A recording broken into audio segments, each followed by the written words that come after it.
Full-size trucks from Ford, Ram, and Chevy may be the sales leaders, but they're not the only players in the game. Does this Toyota Tundra have what it takes to keep up? What's up, folks? I'm Dave Undercoffler, editor-in-chief of Autolist.com, a sister company to CarGurus. This generation of Tundra debuted in 2022, and for 2025, Toyota is out with this new rally trim. It builds on the Tundra's already solid fundamentals of powerful engine, plenty of tech features on the inside, and lots of space and capabilities. So is all that enough to beat rivals like the F-150, Silverado, and Ram 1500? Let's go spend some time with this and find out. But before we do, be sure to like and subscribe to this channel so you get alerts on all of our future updates.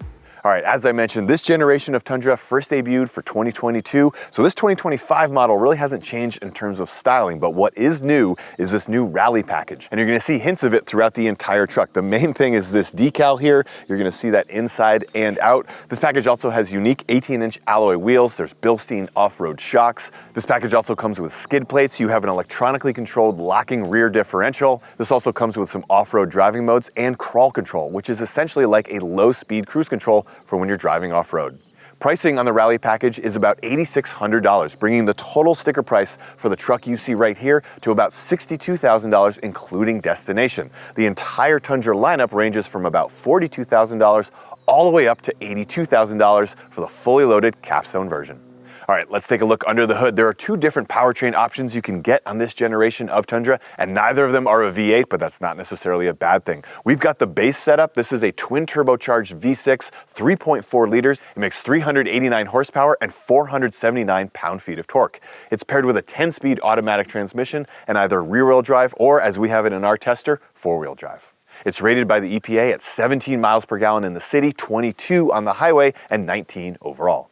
If that's not enough power, you can upgrade to the iForce Max Hybrid. It's basically this same V6, but then adds an electric motor. That gives you 437 total horsepower and 583 total pound-feet of torque. The best part is, Toyota figured out how to give you all that additional power without a big change to your fuel economy.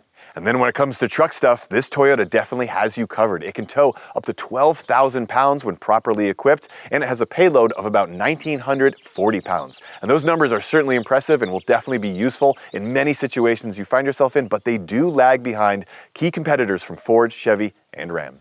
All right, now to the interior, and it's a bit of a mixed bag inside this Tundra, although generally I do like the way Toyota has set everything up. Big thing you're gonna notice right here is this screen. This is a 14-inch screen. This is not standard. Standard models will have a smaller screen, but most of the higher trims do get this screen. I like it. It's really big, easy to use, bright, crisp graphics. It also has wireless Apple CarPlay and wireless Android Auto. So yeah, very nice setup here. And then down below that, you've got your climate control buttons. I love that they're still physical buttons rather than going to a touchscreen. And then another row of buttons down below that. And then here you've got tons of space. This is a truck, right? Tons of flexibility, tons of capability. Cup holders, you've got all these different cubbies that slide and open, and there's USB charging ports down here. There's a place for your phone here. More cup holders on the side. So yeah, really useful, functional interior. That's exactly what you'd expect from a full-size truck. But there are some ways that this interior does trail behind some of its rivals, especially the Ram 1500 in terms of the overall polish of that interior. A couple of things to notice. There is no digital screen on this model. This is a $62,000 truck. You'd think you'd get a fully digital screen here, but no, you do have a digital cluster in the center, but they're old school analog gauges on either side of that. So that may be a bit of a miscue for some people, but I'm sure there are plenty of full-size truck buyers who are gonna appreciate the old school gauges and aren't gonna think that that's a bad thing. A couple of other things I do wish this truck had. There's no wireless smartphone charging. You do have a great place, as I mentioned, for your phone right there. It'd be great if Toyota had just turned that into a smartphone charging pad rather than just a place to put the phone. That's a little frustrating. You do have some USB charge ports. You have one here and then a couple inside the console there. And then another thing, this is a $62,000 truck and there's no sunroof or moonroof. I really wish it had that. It is available as an option and it comes on higher end trims, but it should be on this one we've got today. Speaking of the rally trim that we're testing today, you do have some accents inside the cabin. You've got, again, the stripes there over on the dashboard. You have contrast stitching here on these heated leather seats. And then you've got a TRD start button with some TRD badging throughout the cabin. So overall, while this is certainly a comfortable interior and I like the way it's designed, everything's easy to find, there's no screens you've got to go through for very simple functions, I do wish there was a little more polish to it. If you look in something like a new Chevy Silverado or the Ram 1500, those feel very upscale. A $62,000 version of those trucks is going to have more going for it in terms of character inside the cabin. In those trucks, you're not going to see as much cheap plastic throughout the cabin as you do in this Tundra, particularly here on the dashboard. Maybe you're going to see more wood or brushed metal accents, but overall, while this is a nice interior, it just doesn't feel as polished or upscale as it should for $62,000. All right, now to the rear seats, and it's pretty basic back here, not a lot of creature comforts to point out, but I will say the seats themselves are quite comfortable. You've got good support, especially good lumbar support. You don't always see that in the back seats of full-size trucks like this, so I do like that. And then there's space. There's tons of space everywhere you look. I'm 6'1". I've got this seat adjusted to where I have it when I'm driving, so I'm basically sitting behind myself, and I've got more room than I know what to do with, right? Like, I mean, look at all this space. This is great. So big advantage of full-size trucks. There's space everywhere. I've put 2 car seats back here with my little kids, and they can almost sit in their car seats with their legs straight out, and they still aren't even kicking the rear seat. So that's pretty cool. Otherwise, everything else is pretty basic. You've got a pair of USB charge ports for your phone down there. You also have a nice slot to keep your phone. You've got a map pocket here, and then tons of storage space in the doors. Another thing I want to point out, more of this cheap plastic throughout the cabin here and on the doors here. So that's going to age pretty poorly. It's going to scratch really easily. I don't love that.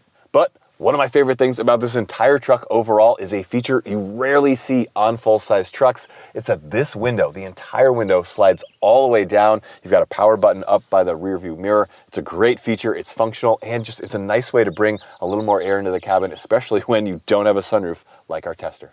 And finally, the reason people buy trucks is the bed. This is the 5.5-foot bed. It's the short bed version of the Tundra. There is a long bed version available. A couple of features I want to point out. This is an aluminum reinforced composite bed, which means it's super durable. It's not going to dent like other metal beds. So that's pretty cool, especially given how much abuse some of these trucks take. We also have a 120-volt outlet to plug in any of your appliances or tools. I will say that this Tundra does not have an onboard generator. That's becoming a really popular option, especially on the Ford F-150. If you've got power tools that you need to be running throughout the day. So just note, this Tundra does not come with that. And then finally, this tailgate. It's a power folding tailgate, goes up and down at the touch of a button, or if you've got your hands full and you need to close it with your knee, it'll do that automatically. All right, now to driving impressions. And again, it's a bit of a mixed bag. The things I like are the engine. This is a 389 horsepower twin turbo V6. Toyota has done a really nice job of tuning the turbos. Don't say that 3 times fast. Toyota tunes turbos. Toyota also did a nice job tuning the turbos in its smaller Tacoma. Basically, it means there's not a lot of turbo lag. You don't push your foot down on the accelerator and there's that pause before it gets all the power. No, this feels like a naturally aspirated V6. So that's nice. And then you have the power, frankly, of a V8 when you need it. So I really enjoyed driving that on a daily basis.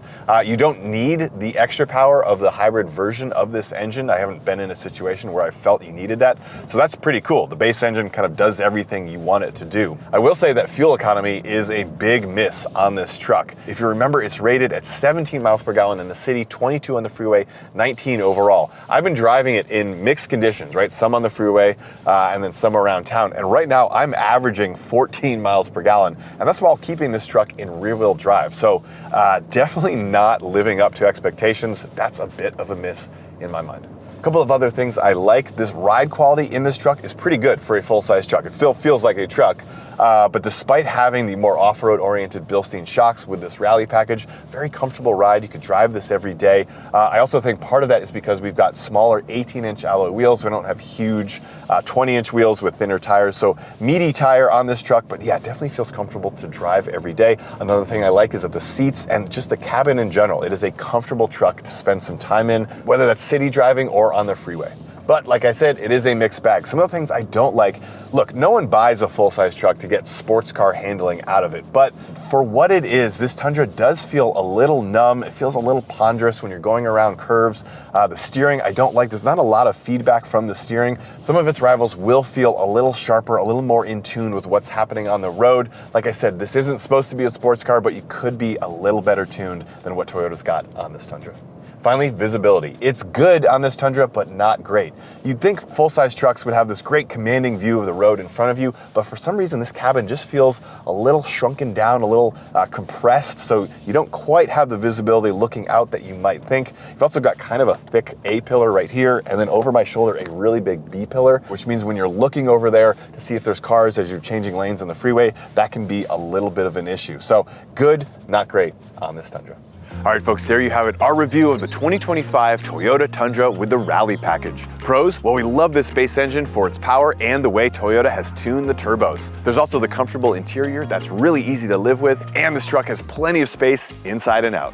Cons? Well, this great engine is still thirsty. You're definitely not getting any better fuel economy over the V8 that it replaces. Plus, the handling on this truck feels numb for this full-size truck segment. And finally, the payload and the towing capabilities do lag behind some of its rivals. But overall, we really do like this truck. Yes, it's a little expensive for what you get, but it's also super easy to live with no matter how you're gonna use it. So for reviews or listings of this Tundra or anything else you're shopping for, new or used, be sure to check out CarGurus.com. And before you go, be sure to like and subscribe to this channel so you can get alerts on all of our future updates.